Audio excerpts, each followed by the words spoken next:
You are safe now. The day is over. Whatever burden you've carried, you can gently set it down. There is nothing left to do except rest. As your eyes grow heavy and your heart slows down, let the timeless wisdom of Scripture pour into your soul. Tonight we enter the book of Ecclesiastes, a book not of answers, but of questions that bring us peace in their honesty. Let every word soothe your thoughts. Let your mind drift, like a river under the stars. And if sleep comes, let it take you, softly. Ecclesiastes, chapter 1.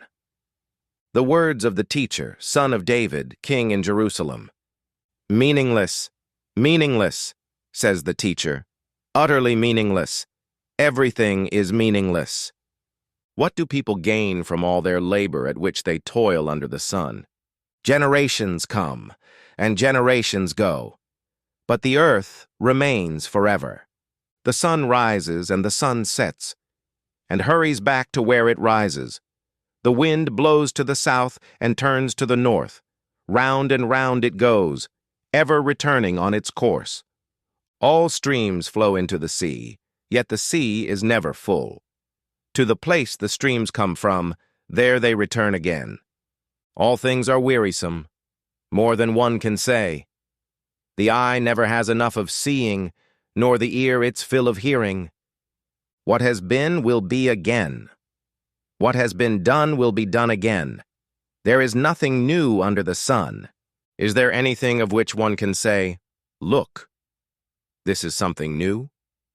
It was here already, long ago. It was here before our time. No one remembers the former generations, and even those yet to come will not be remembered by those who follow them. Ecclesiastes chapter 2. I said to myself, "Come now, I will test you with pleasure to find out what is good." But that also proved to be meaningless. Laughter, I said, is madness. And what does pleasure accomplish?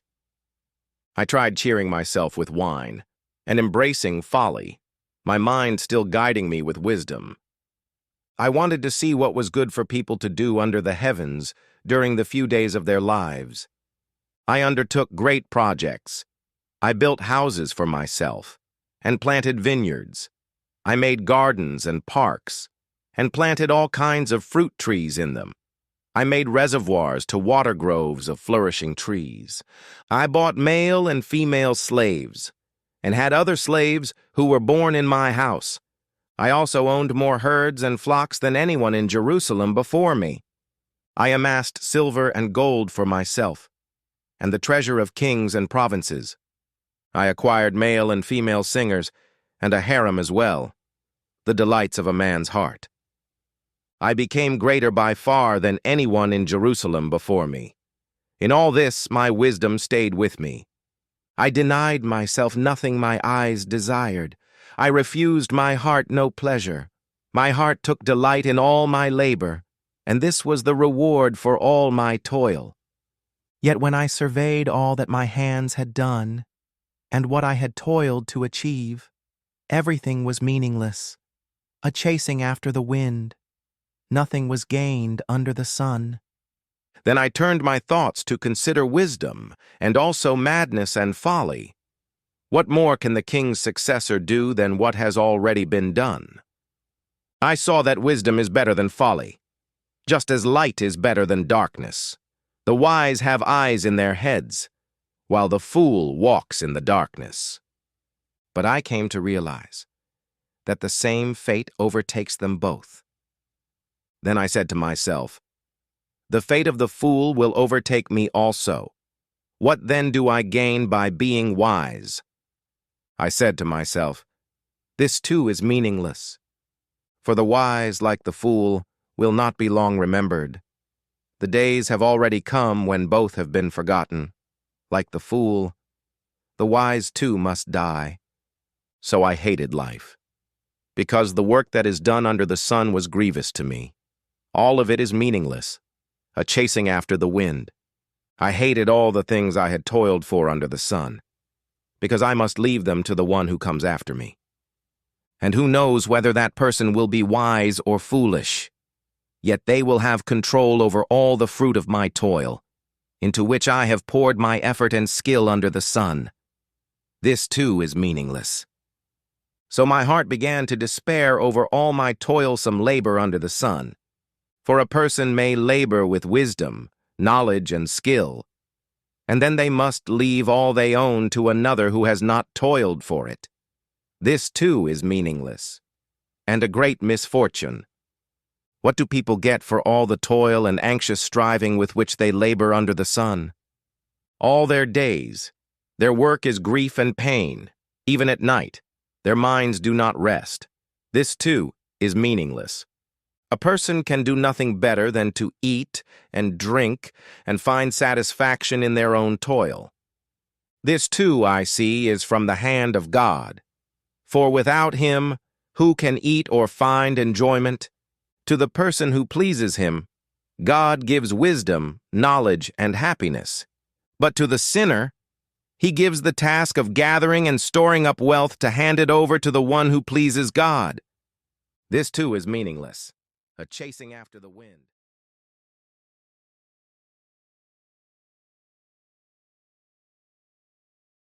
Ecclesiastes, chapter 3. There is a time for everything, and a season for every activity under the heavens. A time to be born, and a time to die. A time to plant, and a time to uproot. A time to kill, and a time to heal. A time to tear down, and a time to build. A time to weep, and a time to laugh. A time to mourn, and a time to dance. A time to scatter stones, and a time to gather them. A time to embrace, and a time to refrain from embracing. A time to search, and a time to give up. A time to keep, and a time to throw away. A time to tear, and a time to mend. A time to be silent, and a time to speak. A time to love, and a time to hate. A time for war, and a time for peace. What do workers gain from their toil? I have seen the burden God has laid on the human race. He has made everything beautiful in its time. He has also set eternity in the human heart. Yet no one can fathom what God has done from beginning to end. I know there is nothing better for people than to be happy and to do good while they live, that each of them may eat and drink and find satisfaction in their toil.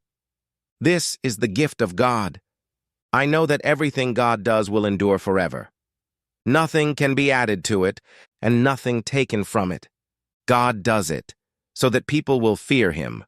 Whatever is, has already been. What will be, has been before, and God will call the past to account.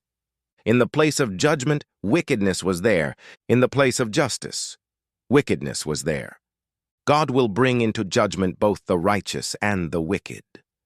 For there will be a time for every activity, a time to judge every deed. As for humans, God tests them so they may see they are like the animals. The same fate awaits them both. As one dies, so dies the other. All have the same breath. Humans have no advantage over animals. Everything is meaningless. All go to the same place. All come from dust, and to dust all return. Who knows if the human spirit rises upward, and if the spirit of the animal goes down into the earth? So I saw, there is nothing better for a person than to enjoy their work, for that is their lot. Ecclesiastes, chapter 4. Again I saw all the oppression taking place under the sun. I saw the tears of the oppressed, and they had no comforter. Power was on the side of their oppressors, and they had no comforter. The dead, who had already died, are happier than the living, but better than both is the one who has never been born, who has not seen the evil done under the sun. All toil and all achievement spring from one person's envy of another. This too is meaningless, a chasing after the wind. Fools fold their hands and ruin themselves.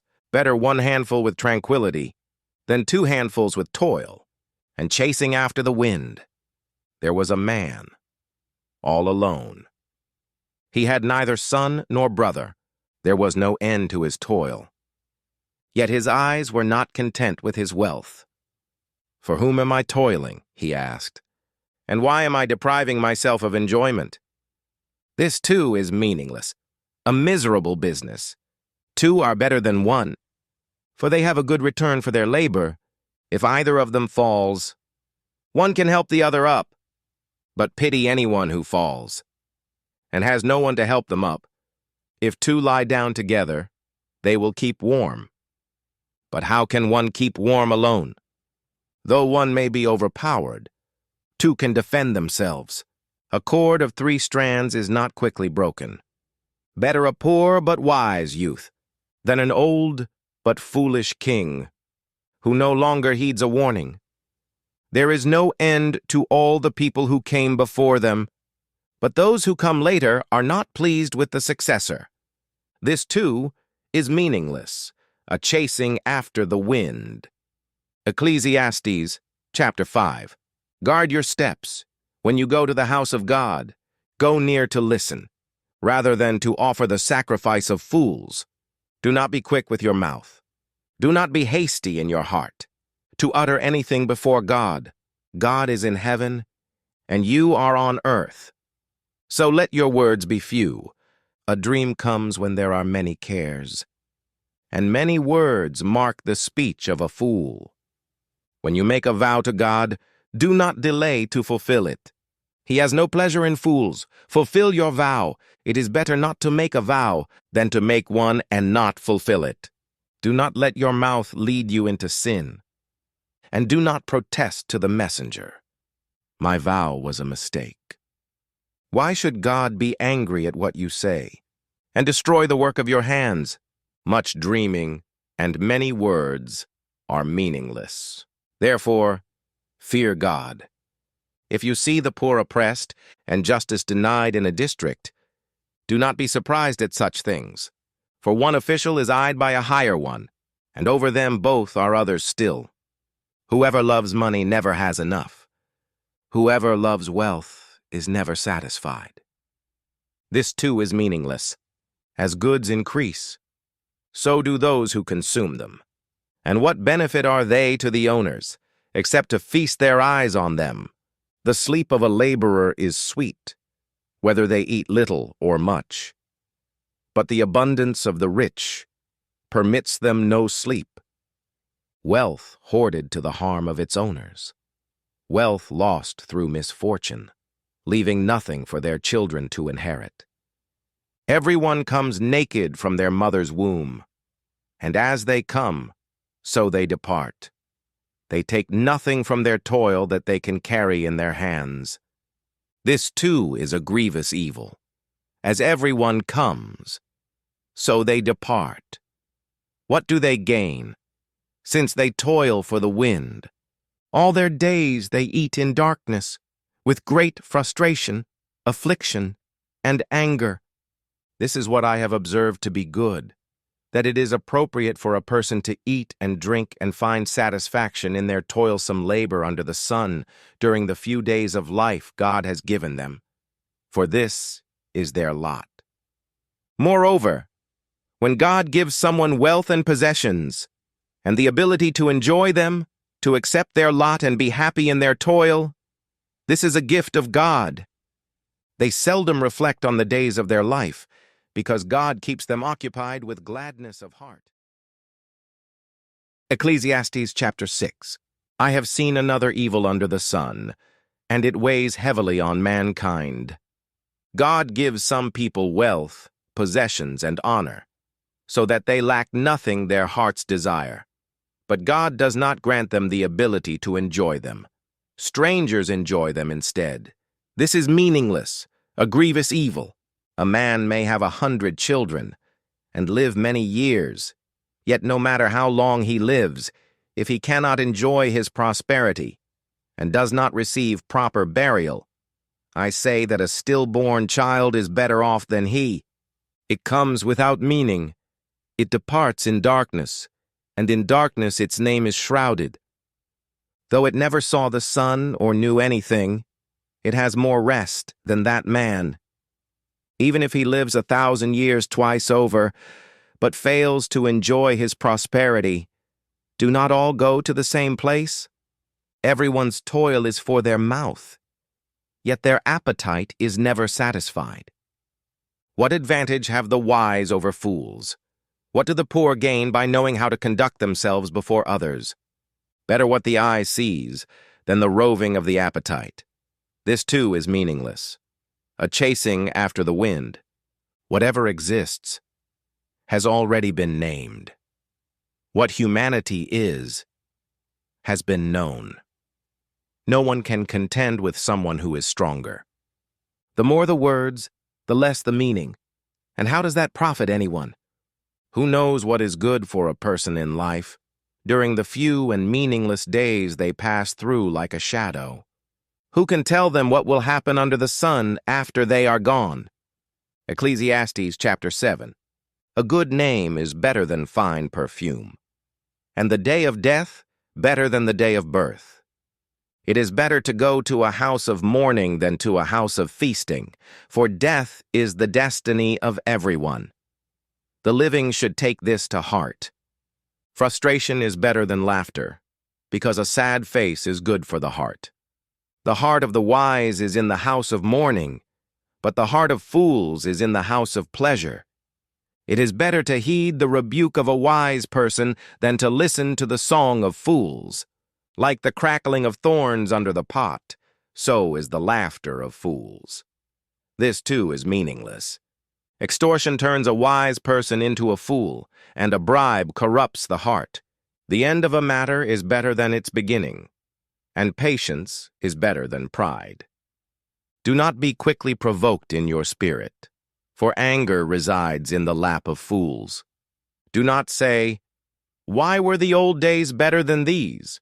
For it is not wise to ask such questions. Wisdom, like an inheritance, is a good thing, and benefits those who see the sun.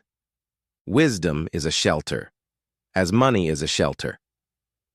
But the advantage of knowledge is this: wisdom preserves those who have it. Consider what God has done. Who can straighten what he has made crooked? When times are good, be happy, but when times are bad, consider this: God has made the one as well as the other. Therefore, no one can discover anything about their future. I have seen the righteous perishing in their righteousness, and the wicked living long in their wickedness. Do not be over-righteous, neither be over-wise. Why destroy yourself? Do not be over-wicked, and do not be a fool. Why die before your time? It is good to grasp the one and not let go of the other. Whoever fears God will avoid all extremes. Wisdom makes one wise person more powerful than 10 rulers in a city. Indeed, there is no one on earth who is righteous, no one who does what is right and never sins. Do not pay attention to every word people say, or you may hear your servant cursing you, for you know in your heart that many times you yourself have cursed others. All this I tested by wisdom, and I said, I am determined to be wise, but this was beyond me. Whatever exists is far off and most profound. Who can discover it? So I turned my mind to understand, to investigate, and to search out wisdom and the scheme of things, and to understand the stupidity of wickedness and the madness of folly. Ecclesiastes chapter 8. Who is like the wise? Who knows the explanation of things? A person's wisdom brightens their face and changes its hard appearance. Obey the king's command, I say, because you took an oath before God. Do not be in a hurry to leave the king's presence. Do not stand up for a bad cause, for he will do whatever he pleases. Since a king's word is supreme, who can say to him, "What are you doing?" Whoever obeys his command will come to no harm, and the wise heart will know the proper time and procedure. For there is a proper time and procedure for every matter, though a person may be weighed down by misery. No one knows what is to come. No one has power over the wind to contain it. No one has power over the time of their death. Wickedness will not release those who practice it. When the sentence for a crime is not quickly carried out, people's hearts are filled with schemes to do wrong. Although a wicked person may commit 100 crimes and live a long time, I know that it will go better with those who fear God. Yet because the wicked do not fear God, it will not go well with them. Their days will not lengthen like a shadow. There is something else meaningless that occurs on earth. The righteous who get what the wicked deserve, and the wicked who get what the righteous deserve. This, too, is meaningless. So I commend the enjoyment of life, because there is nothing better for a person under the sun than to eat and drink and be glad.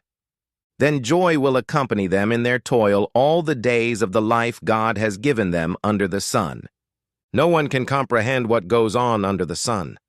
Despite all their efforts to search it out, no one can discover its meaning. Even if the wise claim they know, they cannot really comprehend it. Ecclesiastes, chapter 9.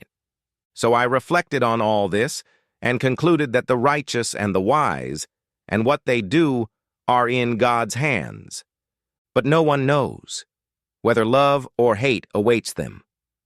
All share a common destiny, the righteous and the wicked, the good and the bad, the clean and the unclean, those who offer sacrifices and those who do not. As it is with the good, so it is with the sinful. This is the evil in everything that happens under the sun. The same destiny overtakes all. The hearts of people are full of evil, and there is madness in their hearts while they live, and afterward they join the dead. Anyone who is among the living has hope. Even a live dog is better off than a dead lion. For the living know that they will die, but the dead know nothing. They have no further reward. Even their name is forgotten. Their love, their hate, their jealousy have long since vanished. Never again will they have a part in anything that happens under the sun. Go. Eat your food with gladness, and drink your wine with a joyful heart. For God has already approved what you do. Always be clothed in white. Always anoint your head with oil.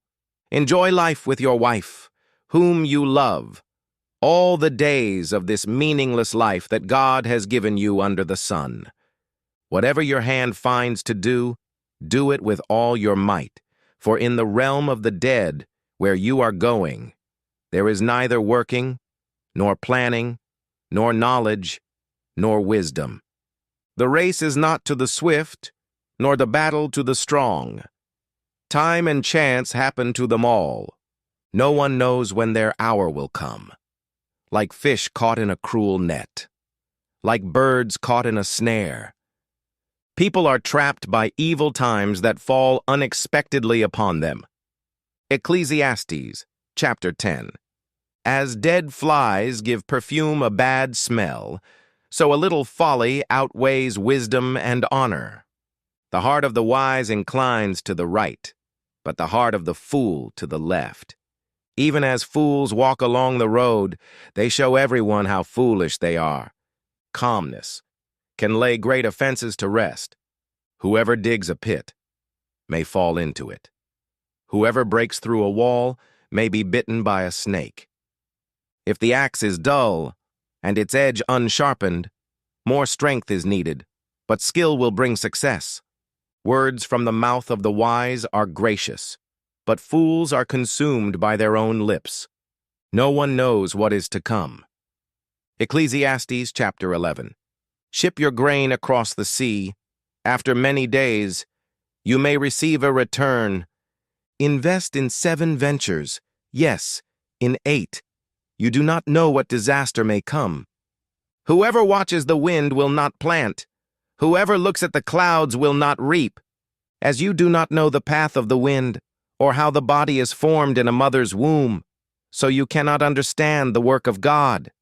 Sow your seed in the morning, and at evening. Let your hands not be idle. for you do not know which will succeed. Light is sweet, and it pleases the eyes to see the sun. However many years anyone may live, let them enjoy them all. But let them remember the days of darkness, for there will be many. Everything to come is meaningless. Ecclesiastes chapter 12. Remember your Creator in the days of your youth, before the days of trouble come, and the years approach when you will say, I find no pleasure in them. Before the sun and the light and the moon and the stars grow dark, and the clouds return after the rain, when the keepers of the house tremble, and the strong men stoop, when the grinders cease, because they are few, and those looking through the windows grow dim, when the doors to the street are closed, and the sound of grinding fades, when people rise up at the sound of birds, but all their songs grow faint. Then people go to their eternal home, and mourners go about the streets.